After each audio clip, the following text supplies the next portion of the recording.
有消息说，巴基斯坦有意向乌克兰转让44辆 T80UD 主战坦克，这些坦克将由西方国家买单，并希望西方能够向巴基斯坦政府提供经济援助，以挽救该国政府严重的财政危机。俄罗斯听到这个消息后，对此表示极度不满和恐惧，要求巴基斯坦的友好国家向其施加压力，阻止巴基斯坦向乌军提供 T80UD 主战坦克。因为俄罗斯觉得，如果这44辆 T80UD 的交易成功，巴基斯坦就有可能会向乌克兰提供更多坦克以及其他型号武器弹药。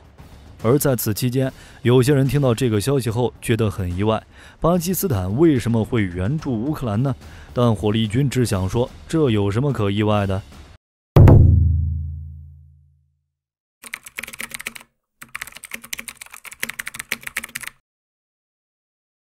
差不多从2014年乌克兰内部冲突开始后，巴基斯坦就一直站在乌克兰的身边，向乌克兰民众持续不断提供人道主义援助。而在俄乌战争彻底爆发后，巴基斯坦为乌克兰提供军事援助的新闻更是屡见不鲜。他们飞往乌克兰的运输机一直没有停顿过，比如去年8月份流露出，几乎每天都有一架英国皇家空军旗下的 C-17 大型运输机从罗马尼亚的克卢日国际机场飞往巴基斯坦的努尔汉空军基地。在短短半个月里，英国的 C-17 大型运输机往巴基斯坦飞了12趟。而后，英国宣布将向乌克兰提供5万发苏式炮弹。而据巴基斯坦方面的消息称，巴基斯坦将向乌克兰提供7.5万发苏式炮弹，主要包括122毫米口径炮弹和155毫米口径炮弹，又或者如上个月巴基斯坦向乌克兰方面提供多达159集装箱弹药的消息等等。可以说，巴基斯坦援助乌克兰的内幕消息几乎贯穿了整个俄乌战争。而且，巴基斯坦和俄罗斯的关系不能说一般，只能说是非常冷淡。不管是苏联时期还是大儿子独立后，巴基斯坦与大儿子的关系就不怎么好。原因大家也都知道，巴基斯坦最大的敌人是印度，而印度又与苏俄长期交好，所有能出口的武器都对印度敞开了肚皮卖。印度有了苏俄的支持后，军力大涨，对巴基斯坦就构成了巨大的威胁。所以，只要印俄关系火热，那巴基斯坦就很难成为俄罗斯的朋友。幸运的是，俄军部队在乌克兰战场上被打爆了，这意味着印度购买的所有俄式武器弱点都将尽数暴露。只要巴基斯坦继续保持与其他国家的友好关系，那印度的威胁就不攻自破。其次，巴基斯坦是真的很穷，出口一些军火赚些钱也没有错。2021年，巴基斯坦的军费预算仅只有88亿美元，而印度的军费高达239亿美元。这军费上的差距令巴基斯坦在对外采购武器时一直出不起价，很难买到先进的武器，这样就起不到防范作用。而在某种程度上，巴基斯坦的军费还依赖于美国的援助，现在只不过是转让一些炮弹、装甲车辆给乌军兄弟，虽然赚得不多，但好歹也能补贴一些家用。况且在西方援乌的弹药中是缺乏苏式炮弹的，但巴基斯坦不仅有，还能自主生产。俄乌战争至今，北约等西方国家援助的武器中包括了大量的苏式武器，但是这些国家相关的苏式武器库存肯定是有限的。乌军兄弟的战斗消耗量又极大，几乎掏空了欧盟的武器库存。毗邻乌俄前线的东欧国家更是如此。而乌军兄弟除了接收大量的西方国家火炮外，自用的火炮还是以苏式火炮为主。要发挥苏式火炮的作用，就必须要源源不断地补给苏式弹药。美英等国家没有苏式榴弹炮的生产线，但巴基斯坦有，他们生产的弹药能和乌军的发射炮管无缝对接上，加上又是熟悉的类型，操作起来自然就更加熟练。另外，巴基斯坦大力援乌还离不开他们与乌克兰军工密切的合作关系。我们知道，巴基斯坦拥有2支数量庞大的主战坦克部队，一支是 T80UD 主战坦克部队，另一支是 MBT-2000 主战坦克部队。前者 T80UD 是巴基斯坦1996年8月从乌克兰购买的，不少都是当年苏军遗留下来的库存坦克。总数高达320辆。对此，当时的俄罗斯就跳出来抗议称，这批 T-80U 是前苏联时代苏军装备的坦克，乌克兰没有权利对外出售。但是这样的无能狂怒显然是没用的，第二批20辆依然按期交付给了巴基斯坦。后来，为了规避俄罗斯的抗议，乌克兰和巴基斯坦修改了合约，后续用285辆乌克兰改装型 T-84坦克来代替 T-80UD。其实，这是乌克兰使用国产部件进行升级的 T-80UD， 最大限度降低了俄制部件。这样，俄罗斯也没有理由抗议了。值得一提的是，升级后的巴基斯坦 T-80UD T-84坦克取消了苏军标志的红外大灯。T-80UD 是 T-80U 的柴油机版本。作为苏联时代最强第3代主战坦克，鄂木斯克运输机械厂生产的 T-80U 对标的可是美国的 M1 主战坦克，装有一台冬季使用非常方便的 GTD-1250 型燃气轮机，最大可以输出1250马力，有着相当强的低温启动能力，但这也导致了 T-80U 坦克耗油巨大。为此，苏联指示位于乌克兰的哈尔科夫坦克厂生产一款使用柴油发动机的 T-80U， 然后将之命名为 T-80UD。对了，大家要是想区分这2款坦克，别傻傻的去看正面，从后面看发动机舱，一下就能够分辨出来。因为 T-80U 采用的是燃气轮机，而 T-80UD 则采用柴油发动机。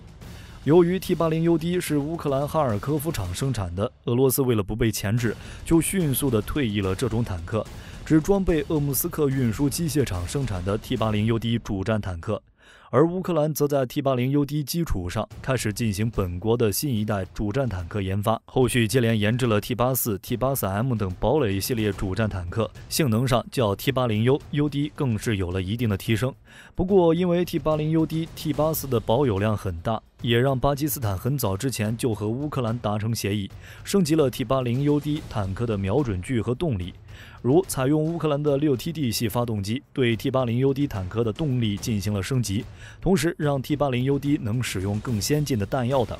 而另一支主战坦克 MBT-2000， 它的发动机也是采用的乌克兰 6TD 系发动机。当然，巴基斯坦陆军一共有600多辆 MBT-2000 主战坦克，是绝对的精锐坦克力量。从这儿就能看到，巴基斯坦的坦克技术严重的依赖于乌克兰。从乌克兰整体引进的 T-80UD 主战坦克和采用乌克兰 6TD2 发动机的 MBT-2000 主战坦克，加起来的总数就逼近1000辆了。可以说，巴基斯坦的陆军坦克几乎就是靠乌克兰技术支撑起来的，所以选择对乌克兰伸出援手完全合情合理。而且此次巴基斯坦表示将提供44辆 T-80UD 主战坦克给乌克兰，相对于西方坦克可以说是及时雨。乌克兰坦克兵甚至不需要另外训练就能够操作驾驶。当然，还有最后一点原因。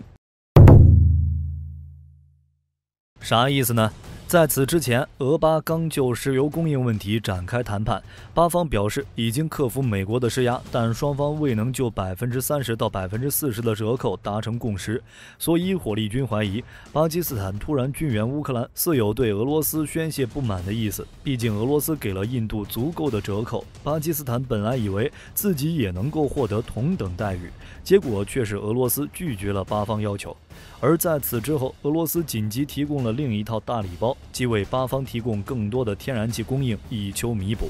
据俄媒报道显示，俄罗斯能源部长尼古拉·舒利吉诺夫已经告诉巴方媒体，俄罗斯准备制定关于巴基斯坦流的路线图。为了加强合作，俄罗斯已经派出代表团，该团于17日抵达巴基斯坦，双方举行了持续多日的政府间会议。根据俄专家的说法，该项目将贯通南北，连接巴境内的拉合尔市和卡拉奇港。只要有接收天然气的设施，每年就可以供气300亿立方米。除了更多的天然气承诺之外，舒利吉诺夫也对巴方的石油供应要求发出了积极回应。他表示，只要物流、财务、技术问题得到解决，很快巴方也可以和其他合作伙伴一样采购俄油。他的这番表态似乎是暗示俄罗斯会在供油问题上给巴基斯坦与印度一样的同等待遇。看样子，俄罗斯的求生欲还是很强的，以此来缓解与巴基斯坦的关系，用好处封住原污的途径径。但需要说明的是，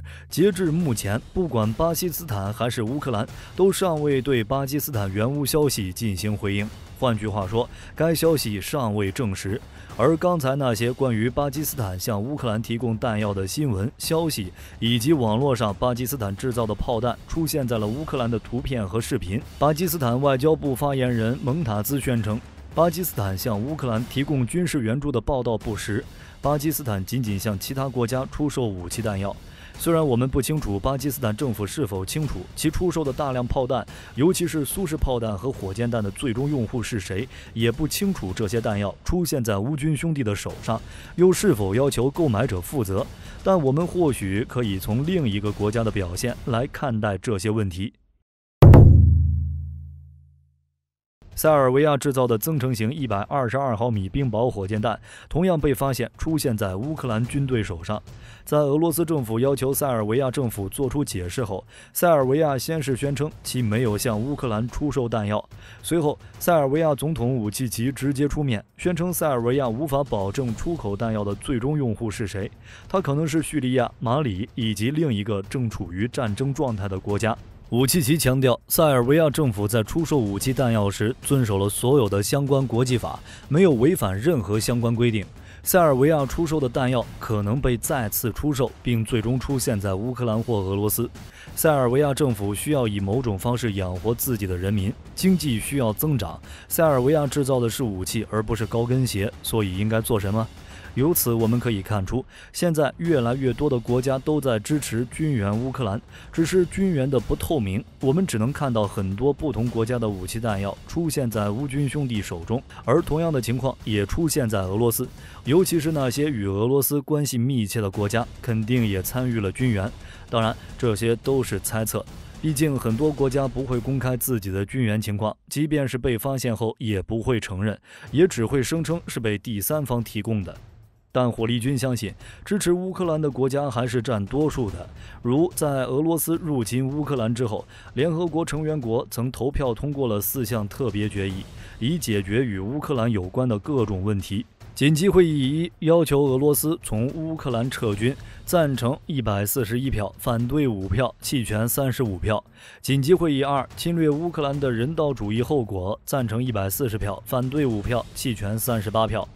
在3月24日通过的第2项决议中，近3/4的联合国大会成员国投票支持在乌克兰提供援助和平民保护，并批评俄罗斯制造了可怕的人道主义局势。紧急会议3暂停俄罗斯在联合国人权理事会的成员资格，赞成93票，反对24票，弃权58票。紧急会议4乌克兰领土完整，谴责俄罗斯吞并乌克兰部分地区的举动，赞成143票，反对5票，弃权35票。至于那些国家在出售这些武器弹药时，是否能意识到其最终用户是乌克兰或俄罗斯，这是另一个问题。总之，不是直接出售就可以。俄罗斯政府一直在试图切断乌克兰获得的军事援助，进而凭借武器装备和火力优势赢得这场战争。不过，从实际情况看，尽管俄罗斯政府屡屡宣称进入乌克兰的军事援助是合法打击目标，声称摧毁了包括海马斯在内的大量武器，但从公开报道看，军援并未受到太多影响。西方军事援助几乎是畅通无阻地出现在乌军兄弟手上。而我们要明白的是，国与国之间的关系往往取决于利益，就像印巴一样，印度凭借独特的地缘优势，在美俄之间玩大国平衡术，通吃万国牌武器。印度除了跟中巴关系不好，跟美英法俄关系都相当不错。而同样地处南亚的巴基斯坦地缘条件也不差，巴基斯坦除了跟印俄不好，跟中美英法也都不错。5常国中，印度交好4个，巴基斯坦也交好4个。巴基斯坦跟印度现在最大的差距是经济体量不如印度。要是巴基斯坦够有钱，凭借关系也一样是万国牌武器库。好了，关于巴基斯坦援乌坦克和弹药，大家是什么看法？都欢迎在评论区留言。我是火力军，我们下期再见。